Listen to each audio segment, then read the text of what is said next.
Now, the Kabus have had a very tumultuous year, to say the least. Yeah. There was drama going on in their household. Then there was a lot going on, including apparently an attempt. Okay.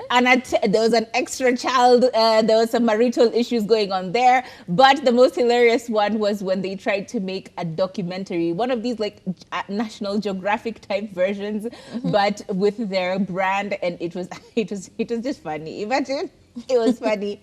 But we laugh and we joke about it, although they have seemed to have been going through a lot more. Recently, Sarah Kabu has come out and said that she was expecting children in the year 2023, and this is in January of 2023. We were not aware that she was expecting children, and even more so, we were not expecting for us to hear that she was expecting twins. Now, Sarah Kabu has been one of those very strong women. The way she faces things with such clapbacks and like drama, you would think she's all of 20 years old. But she is a very, very mature woman with running a very big business alongside her husband. And it seems that she's continuing to show this kind of strength in how she's dealing with the loss of her child. She has recently shared that apparently she did lose her set of twins. She had a miscarriage. And she says this in her words: I felt so bad, although I got to accept it because I've been blessed enough with two beautiful babies. I was expecting some twins, which was supposed to be due in January, but that didn't happen. She said that things didn't happen, but we thank God for everything. We leave it to God, but I am still hopeful that maybe if it's, if it is His will for that to happen, maybe it will happen one day sooner than later. And she actually does go on to speak about how she is happy with the fact that the Bahatis got their baby Malaika, and how excited she is about going to actually visit this child, because it feels like somehow they were both expecting children around the same time. So it feels like by extension, you know, she got the babies that she wanted. And so she definitely wants to be there to support her in any way she can, and be there for Diana in any way she can, and excited that she actually did manage to get her child. And one of these stories or all of these stories about people losing children, it seems very,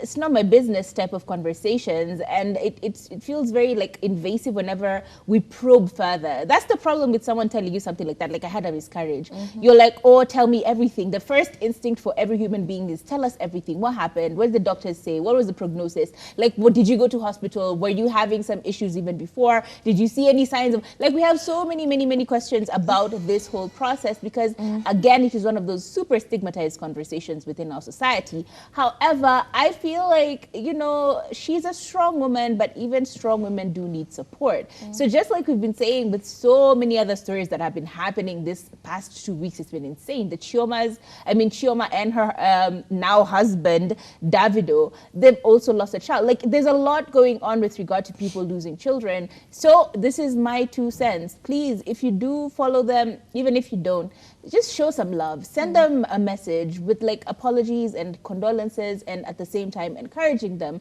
because those little messages sometimes help. I know you may not know her personally or her husband, but you sending out a message of just like, oh my God, I'm so sorry about what happened, and I pray that you find peace and some semblance of internal calm, because that calm is very necessary. Like, mental just calm is very necessary through such a difficult process. We sympathize with you, and we hope that you find the strength to be able to carry on with even the loss of your babies, both you people. We all know Sarah Kabu. We really love her. It's just that sometimes some things get lost on delivery. And I have even shared a story with Kathomi where we interacted like in real life.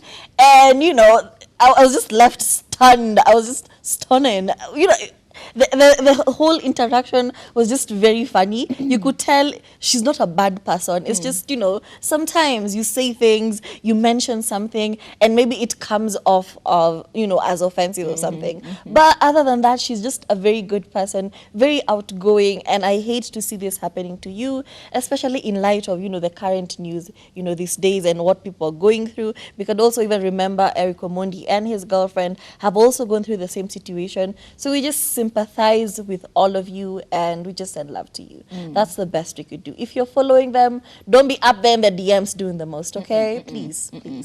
If they're ready to share, they will share, okay?